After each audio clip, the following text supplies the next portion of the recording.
আসসালামু আলাইকুম। আজকে দেশের নেতৃবৃন্দকে সঙ্গে নিয়ে জাতির যে গুরুত্বপূর্ণ দায়িত্ব পালন করতে আমরা এসেছি, আল্লাহ তার জন্য আমাদের জন্য রহমত বর্ষণ করছেন। আল্লাহর রহমত নিয়ে আমি এই ঘোষণাপত্র পাঠ করব। বিসমিল্লাহির রহমানির রহিম। যেহেতু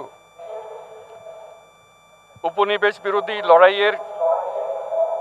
সুদীর্ঘকালের ধারাবাহিকতায় এই ভূখণ্ডের মানুষ দীর্ঘ 23 বছর পাকিস্তানের স্বৈরশাসকদের বঞ্চনা ও শোষণের বিরুদ্ধে রুখে দাঁড়িয়েছিল এবং নির্বিচার গণহত্যার বিরুদ্ধে গণপ্রতিরোধ গড়ে 1971 সালে 26শে মার্চ স্বাধীনতা ঘোষণা করে রক্তক্ষয়ী মুক্তিযুদ্ধের মাধ্যমে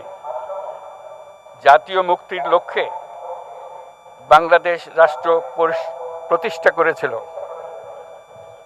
এবং যেহেতু বাংলাদেশের আপামর জনগণ দীর্ঘ আন্দোলন সংগ্রামের মধ্য দিয়ে এই ভূখণ্ডে স্বাধীনতার ঘোষণাপত্রে বিবৃত সাম্য, মানবিক মর্যাদা, সামাজিক সুবিচারের ভিত্তিতে উদার গণতান্ত্রিক রাষ্ট্র বিনির্মাণের আকাঙ্ক্ষাকে বাস্তবায়নের জন্য সর্বোচ্চ ত্যাগ স্বীকার করেছে, এবং যেহেতু স্বাধীন বাংলাদেশের 1972 সালের সংবিধান প্রণয়ন পদ্ধতি এর কাঠামোগত দুর্বলতা ও অপপ্রয়োগের ফলে স্বাধীনতা পরবর্তী আওয়ামী লীগ সরকার মুক্তিযুদ্ধের জন আকাঙ্ক্ষা পূরণে ব্যর্থ হয়েছিল এবং গণতন্ত্র ও রাষ্ট্রীয় প্রতিষ্ঠানগুলোর কার্যকারিতা ক্ষুণ্ণ করেছিল। এবং যেহেতু স্বাধীনতা পরবর্তী আওয়ামী লীগ সরকার স্বাধীনতার মূল মন্ত্র গণতান্ত্রিক শাসন ব্যবস্থার বিপরীতে বাকশাল নামে সাংবিধানিকভাবে একদলীয় শাসন ব্যবস্থা কায়েম করে এবং মত প্রকাশ ও বিচার বিভাগের স্বাধীনতা হরণ করে, যার প্রতিক্রিয়ায় 1975 সালের 7ই নভেম্বর দেশের সিপাহী জনতার ঐক্যবদ্ধ বিপ্লব সংগঠিত হয় এবং পরবর্তী সময়ে একদলীয় বাকশাল পদ্ধতির পরিবর্তে বহুদলীয় গণতন্ত্র, মত প্রকাশ ও বিচার বিভাগের স্বাধীনতা পুনঃপ্রবর্তনের পথ সুগম হয়। এবং যেহেতু 80-র দশকে সামরিক স্বৈরশাসনের বিরুদ্ধে দীর্ঘ 9 বছর ছাত্র জনতার অবিরাম সংগ্রামের মধ্য দিয়ে 1990 সালে গণ অভ্যুত্থান সংগঠিত হয় এবং 91 সনে পুনরায় সংসদীয় গণতান্ত্রিক শাসন ব্যবস্থার প্রবর্তন করা হয়। এবং যেহেতু দেশি বিদেশি চক্রান্তে সরকার পরিবর্তনের গণতান্ত্রিক প্রক্রিয়া ব্যাহত হওয়ায় 1/11-র মতো ষড়যন্ত্রমূলক ব্যবস্থার মাধ্যমে বাংলাদেশে শেখ হাসিনার একচ্ছত্র ক্ষমতা, আধিপত্য এবং ফেসিবাদের পথ সুগম করা হয়। যেহেতু দীর্ঘ 16 বছরের ফেসিবাদী অগণতান্ত্রিক গণবিরোধী শাসন ব্যবস্থা কায়েমের লক্ষ্যে এবং একদলীয় রাষ্ট্র ব্যবস্থা প্রতিষ্ঠার অতি উগ্র বাসনা চরিতার্থ করার অভিপ্রায়ে সংবিধানে অবৈধ অগণতান্ত্রিক পরিবর্তন করা হয়, যার ফলে একদলীয় একচ্ছত্র ক্ষমতা ও আধিপত্য প্রতিষ্ঠার পথ সুগম হয়। এবং যেহেতু শেখ হাসিনার আওয়ামী লীগ সরকারের দুঃশাসন, গুম খুন, আইন বহির্ভূত হত্যাকাণ্ড, মত প্রকাশের স্বাধীনতা হরণ এবং একদলীয় স্বার্থে সংবিধান সংশোধন ও পরিবর্তন বাংলাদেশের সকল রাষ্ট্রীয় সাংবিধানিক প্রতিষ্ঠানসমূহকে ধ্বংস করে। এবং যেহেতু হাসিনা সরকারের আমলে তারই নেতৃত্বে একটি চরম গণবিরোধী, একতান্ত্রিক ও মানবাধিকার হরণকারী শক্তি বাংলাদেশকে একটি ফেসিবাদী, মাফিয়া এবং ব্যর্থ রাষ্ট্রের রূপ দিয়ে আন্তর্জাতিকভাবে বাংলাদেশের ভাবমূর্তি ক্ষুণ্ণ করে। এবং যেহেতু তথাকথিত উন্নয়নের নামে শেখ হাসিনার ফেসিবাদী নেতৃত্বে সীমাহীন দুর্নীতি, ব্যাংক লুট, অর্থ পাচার ও অর্থনৈতিক প্রতিষ্ঠানগুলিকে ধ্বংসের মধ্যে দিয়ে বিগত পতিত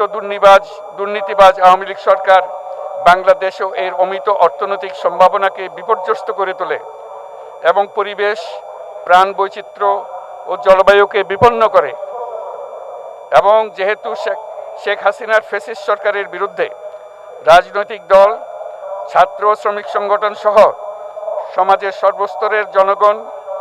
গত প্রায় 16 বছর যাবৎ নিরন্তর গণতান্ত্রিক সংগ্রাম করে জেল জুলুম, হামলা মামলা, গুম খুন ও বিচার বহির্ভূত হত্যাকাণ্ডের শিকার হয়। এবং যেহেতু বাংলাদেশে বিদেশি রাষ্ট্রের অন্যায় প্রভুত্ব, শোষণ ও খবরদারিত্বের বিরুদ্ধে এদেশের মানুষের ন্যায়সঙ্গত আন্দোলনকে বহিঃশক্তির তাবেদার আওয়ামী লীগ সরকার নিষ্ঠুর শক্তি প্রয়োগের মাধ্যমে দমন করে। এবং যেহেতু অবৈধভাবে ক্ষমতা অব্যাহত রাখতে আওয়ামী লীগ সরকার 3টি প্রহসনের নির্বাচনে এর জাতীয় সংসদ নির্বাচন এদেশের মানুষকে ভোটাধিকার ও প্রতিনিধিত্ব থেকে বঞ্চিত করে। যেহেতু আওয়ামী লীগ আমলে ভিন্ন মতের রাজনৈতিক নেতাকর্মী, শিক্ষার্থী, তরুণদের নিষ্ঠুরভাবে নির্যাতন করা হয় এবং সরকারি চাকুরিতে একচেটিয়া দলীয় নিয়োগ এবং কোটাভিত্তিক বৈষম্যের কারণে ছাত্র, চাকুরি প্রার্থী, নাগরিকদের মধ্যে চরম ক্ষোভের জন্ম হয়। এবং যেহেতু বিরোধী রাজনৈতিক দল সংগঠনের উপর চরম নিপীড়নের ফলে দীর্ঘদিন ধরে জনরোষের সৃষ্টি হয় এবং জনগণ সকল বৈধ প্রক্রিয়া অবলম্বন করে ফ্যাসিবাদ বিরোধী লড়াই চালিয়ে যায়। এবং যেহেতু সরকারি চাকরিতে বৈষম্যমূলক কোটা ব্যবস্থা বিলোপ ও দুর্নীতি প্রতিরোধে বৈষম্য বিরোধী ছাত্র আন্দোলন চলাকালে আওয়ামী লীগ সরকার কর্তৃক ব্যাপক দমন পীড়ন, বর্বর অত্যাচার, মানবতা বিরোধী হত্যাকাণ্ড চালানো হয়, যার ফলে সারা দেশে দলমত নির্বিশেষে ছাত্র জনতার উত্তাল গণবিক্ষোভ গণ অভ্যুত্থানের রূপ নেয়। এবং যেহেতু ফ্যাসিস্ট শক্তির বিরুদ্ধে অদম্য ছাত্র জনতার অভ্যুত্থানে রাজনৈতিক দল, ধর্মীয়, সামাজিক, সাংস্কৃতিক, পেশাজীবী, নারী ও শ্রমিক সংগঠনসমূহ সমাজের সকল স্তরের মানুষ যোগদান করে এবং আওয়ামী ফ্যাসিবাদী বাহিনী রাজপথে নারী, শিশু সহ প্রায় 1000 মানুষকে নির্বিচারে হত্যা করে, অগণিত মানুষ পঙ্গুত্ব, অন্ধত্ব বরণ করে। আন্দোলনের চূড়ান্ত পর্যায়ে সামরিক বাহিনীর সদস্যগণ জনগণের গণতান্ত্রিক লড়াইকে সমর্থন প্রদান করে। এবং যেহেতু অবৈধ শেখ হাসিনা সরকার পতন, ফ্যাসিবাদী ব্যবস্থার বিলোপ এবং নতুন রাজনৈতিক বন্দোবস্তের লক্ষ্যে বৈষম্য বিরোধী ছাত্র আন্দোলনের ডাকে জনগণ অসহযোগ আন্দোলন শুরু করে, পরবর্তী সময়ে 5ই আগস্ট ঢাকা অভিমুখে লং মার্চ পরিচালনা করে এবং ফ্যাসিবাদ বিরোধী আন্দোলনরত সকল রাজনৈতিক দল, ছাত্র জনতা তথা সর্বস্তরের সকল শ্রেণীর, পেশার, আপামর জনসাধারণ তীব্র আন্দোলনের চূড়ান্ত পর্যায়ে গণভবনমুখী জনতার উত্তাল যাত্রার মুখে ফ্যাসিস্ট হাসিনা 5ই আগস্ট 2024 তারিখে পদত্যাগ করে দেশ ছেড়ে পালিয়ে যেতে বাধ্য হয়। এবং যেহেতু বাংলাদেশের রাজনৈতিক ও সাংবিধানিক সংকট মোকাবেলায় গণ অভ্যুত্থানের মধ্য দিয়ে ব্যক্ত জনগণের সার্বভৌমত্বের প্রত্যয় ও প্রয়োগ রাজনৈতিক ও আইনি উভয় দিক থেকে যুক্তিসঙ্গত, বৈধ ও আন্তর্জাতিকভাবে স্বীকৃত। এবং যেহেতু জনগণের দাবি অনুযায়ী এরপর অবৈধ দ্বাদশ জাতীয় সংসদ ভেঙে দেওয়া হয় এবং সংবিধানের 106 অনুচ্ছেদ অনুসারে সুপ্রিম কোর্টের মতামতের আলোকে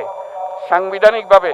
ডক্টর মোহাম্মদ ইউনূসের নেতৃত্বে 8ই আগস্ট 2024 তারিখে একটি অন্তর্বর্তীকালীন সরকার গঠন করা হয়। এবং যেহেতু বাংলাদেশের সর্বস্তরের জনগণের ফ্যাসিবাদ বিরোধী তীব্র আকাঙ্ক্ষা এবং ছাত্র জনতার অভ্যুত্থানের মধ্য দিয়ে ফ্যাসিবাদ, বৈষম্য, দুর্নীতিমুক্ত সমাজ ও রাষ্ট্র বিনির্মাণের অভিপ্রায় প্রকাশিত হয়, সেই হেতু বাংলাদেশের জনগণ সুশাসন ও সুষ্ঠু নির্বাচন, ফ্যাসিবাদী শাসনের পুনরাবৃত্তি রোধ, আইনের শাসন, অর্থনৈতিক ও সামাজিক ন্যায় বিচার নিশ্চিত করার লক্ষ্যে নিয়মতান্ত্রিক উপায়ে বিদ্যমান সংবিধান ও সকল রাষ্ট্রীয় সাংবিধানিক প্রতিষ্ঠানের গণতান্ত্রিক সংস্কার সাধনের অভিপ্রায় ব্যক্ত করে। এবং সেহেতু বাংলাদেশের জনগণ বিগত 16 বছরের দীর্ঘ ফেসিবাদ বিরোধী আন্দোলন সংগ্রামকালে এবং 2024 সালের জুলাই গণঅভ্যুত্থানকালীন সময়ে ফ্যাসিস্ট আওয়ামী লীগ সরকার কর্তৃক সংগঠিত গুম খুন, হত্যা, গণহত্যা, মানবাধিকার বিরোধী অপরাধ ও সকল ধরনের নির্যাতন, নিপীড়ন ও রাষ্ট্রীয় সম্পত্তি লুণ্ঠনের অপরাধসমূহের দ্রুত উপযুক্ত বিচারের দৃঢ় অভিপ্রায় ব্যক্ত করছে। সেহেতু বাংলাদেশের জনগণ জুলাই জনগণের সকল শহীদদের জাতীয় বীর হিসেবে ঘোষণা করে শহীদদের পরিবার, আহত যোদ্ধা এবং আন্দোলনকারী ছাত্র জনতাকে প্রয়োজনীয় সকল আইনি সুরক্ষা দেওয়ার অভিপ্রায় ব্যক্ত করেছে। এবং সেহেতু বাংলাদেশের জনগণ যুক্তিসঙ্গত সময়ে আয়োজিতব্য অবাধ ও সুষ্ঠু ও নিরপেক্ষ একটি নির্বাচনের মাধ্যমে গঠিত জাতীয় সংসদে প্রতিশ্রুত প্রয়োজনীয় সাংবিধানিক সংস্কারের মাধ্যমে দেশের মানুষের প্রত্যাশা, বিশেষত তরুণ প্রজন্মের আকাঙ্ক্ষা অনুযায়ী আইনের শাসন ও মানবাধিকার, দুর্নীতি, শোষণমুক্ত, বৈষম্যহীন ও মূল্যবোধ সম্পন্ন সমাজ এবং গণতান্ত্রিক রাষ্ট্র ব্যবস্থা প্রতিষ্ঠার অভিপ্রায় ব্যক্ত করেছে। এবং সেহেতু বাংলাদেশের জনগণ এই প্রত্যাশা ব্যক্ত করছে যে একটি পরিবেশ ও জলবায়ু সহিষ্ণু, অন্তর্ভুক্তিমূলক, টেকসই উন্নয়ন কৌশলের মাধ্যমে বর্তমান ও ভবিষ্যৎ প্রজন্মের অধিকার সংরক্ষিত হবে। এবং সেহেতু বাংলাদেশের জনগণ এই অভিপ্রায় ব্যক্ত করছে যে ছাত্র গণঅভ্যুত্থানের 2024-এর উপযুক্ত রাষ্ট্রীয় সাংবিধানিক স্বীকৃতি প্রদান করা হবে এবং পরবর্তী নির্বাচনে নির্বাচিত সরকারের সংস্কারকৃত সংবিধানের তফসিলে এই ঘোষণাপত্র সন্নিবেশিত করা হবে। এবং 5ই আগস্ট 2024 সালে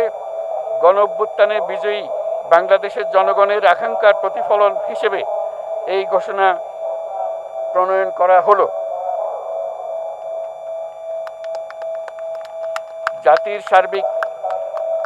মঙ্গল কামনা করে আমি জুলাই ঘোষণাপত্র আপনাদের সবার সামনে উত্থাপন করলাম।